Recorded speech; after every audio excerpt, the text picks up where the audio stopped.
Good day kapadyak! Sa video natin ngayon, checkin natin itong solid tire na galing sa Shopee. O tara! Kung bago ka lang sa channel ko, huwag kalimutan mag-subscribe at i-click yung bell icon para notified ka sa mga future videos ko. Siyempre, leave a like na rin. Merry Christmas! So, nabili ko lang tong solid tire nito sa Shopee. So, ilalagay ko sa description below yung Shopee link kung saan ko siya nabili. So, kapag dumating sa iyo yung solid tire, nakaganito pa siya. Ayan, nakabilot pa. Ang pinakakumakapit lang sa rim, itong part na yan. Saka yung pagiging masikip niya. Medyo mahirap to isalpak sa rim. Ganito naman yung tread pattern niya. Hindi siya semi-slick. Ano siya guys? Road threaded tires. So, meron siya dito mga linya o thread para kapag nagbabanking ka o lumiliko ka tapos medyo basa, meron siyang extra grip. Ganun din dito sa may gitna, meron siyang mga patterns dyan para kumapit siya sa basa. So, wala akong ibang makikitang size sa Shopee kundi 700C by 23C. Yun lang yung available sa market natin.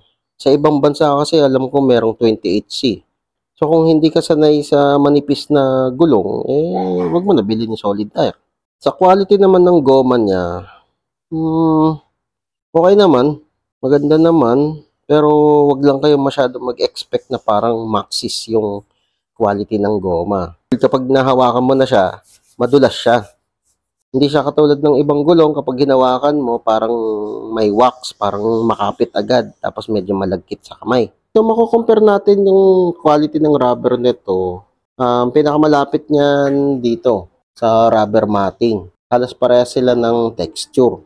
Tapos, yung tigas niya guys, parang 100 PSI. O kung may mga 23C na naka 120 PSI, yun, parehas sila. So, kahit heavy rider ka, kayang-kaya nito. Ako, 80 kilograms ako eh.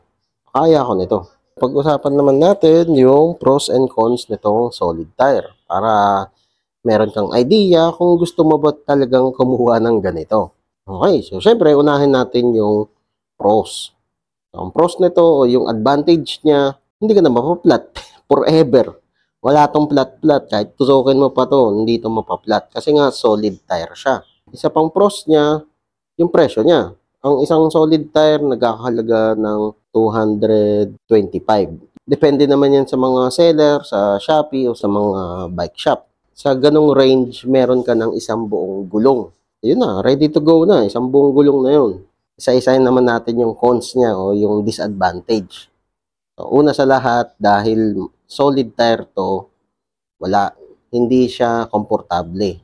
Para ding naka 100 PSI. Matagtag din, di ba? Masakit sa puwet. Ang isa pa niyang cons o disadvantage, dahil nga solid tire siya, hindi siya nagde-deform sa kalsada. So, kapag lumiliko ka, solid pa rin siya. Yan, bilog pa rin siya. So, usually sa pneumatic tire, ayan, katulad nito, kapag liliko ka, nade-deform ng konti yung gulong. So, yung pag-deform ng gulong na yon, nakakatulong yon para kumapit yung goma sa kalsada. So, dito, dahil nga solid siya, hindi siya magde-deform. Bilog pa rin siya. Kaya linagyan nila ng ganito yan eh. Medyo malalaking guhit sa gilid. Ayan. Para kahit paano, kumapit siya kapag liliko ka.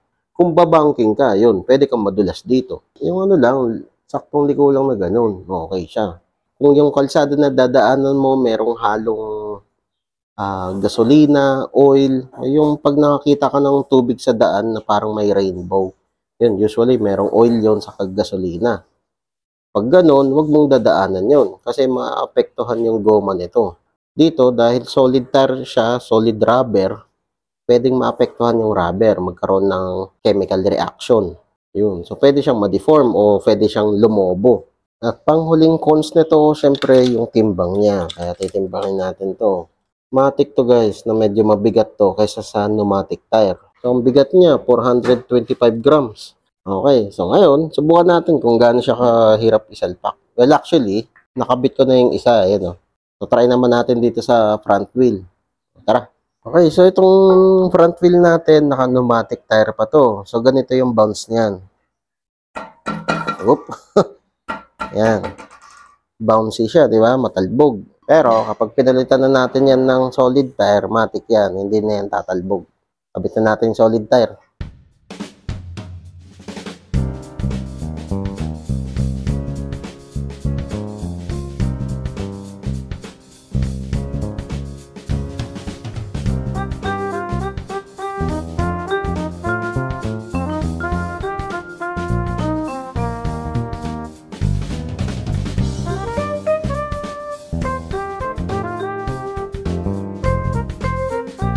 Okay, so dito sa part na to guys, kailangan mong talian na yung gulong. Para kapag ito, binanat mo papunta dito sa rim, hindi matanggal o hindi kumalas sa rim. Kahit anong panali, okay lang dyan. Huwag lang yung interior kasi syempre malambot yung interior, nag-i-stretch yun.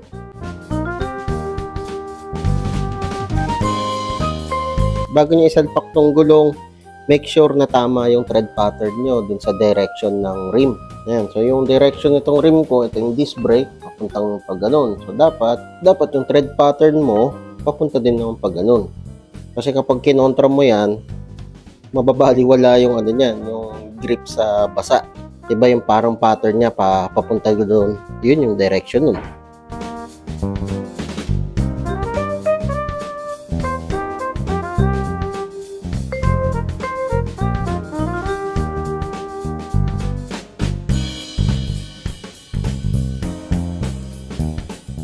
Okay, so yun na guys. So, diba? Actually, naging aero siya dahil halos pantay itong gulong dito sa rim. Yan. Yan siya, 105 rule. Ayan ha. Ibabounce natin. So ngayon, road test na natin itong gulong. Tignan natin kung anong pakiramdam. O, tara. Ayan, ito guys. So, tingnan nyo. Wala nang bounce yung bike. Nagda-drop agad eh. Saka medyo umano din, bumigat ng konti. Pero hindi naman sobrang bigat.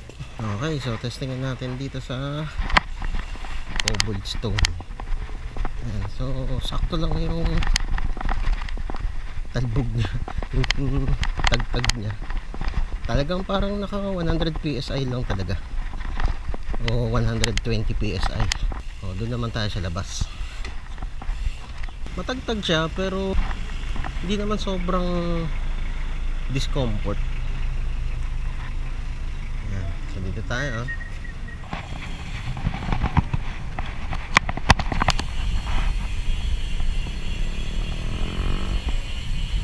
Tulin ito.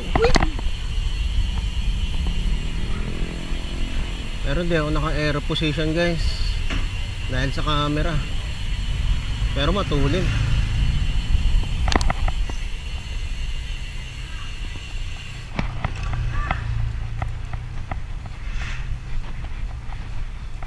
Problema lang nito guys, kapag 23C masyado na siyang manipis, pwede siyang lumusot sa drainage. Yan, yung mga ganyang drainage no? Surprisingly meron siyang konting dampening. Yung inaakala nating matagtag siya, hindi naman sobra. Yan, pag malaki yung mga bumps o yung mga ayan, katulad ng mga humps na yan, doon siya matagtag. Ayan, damang dama. Pero yung mga maliliit na bumps, hindi naman. Okay, so quick oh. Resist temptation, please. So dito guys, sa gulong, hindi ako ganun ka confident sa banking. Dahil nga masyado siyang matigas, hindi siya nagde-deform sa kalsada at napakainit, buwisit. Kaya mahirap siya i-banking. Yung ano lang, normal na liko lang, hindi ka pwede mag high speed na liko.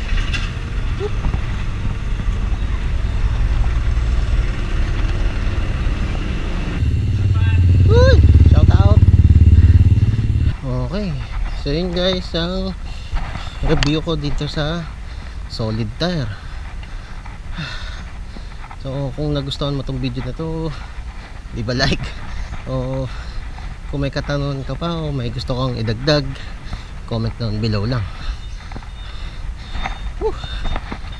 Mabigat na sa ahon. Okay, so yun lang. Ayos. O kapadyak, kung na-enjoy mo tong video na to, leave a like at i-share mo na rin sa mga tropa pips mo. Makakatulong ito sa channel. Kung gusto mo pang manood ng mga video, hindi tayo nauubusan. Meron tayong katulad nito, saka ito. Nood na. Maraming salamat. See you next time. Merry Christmas!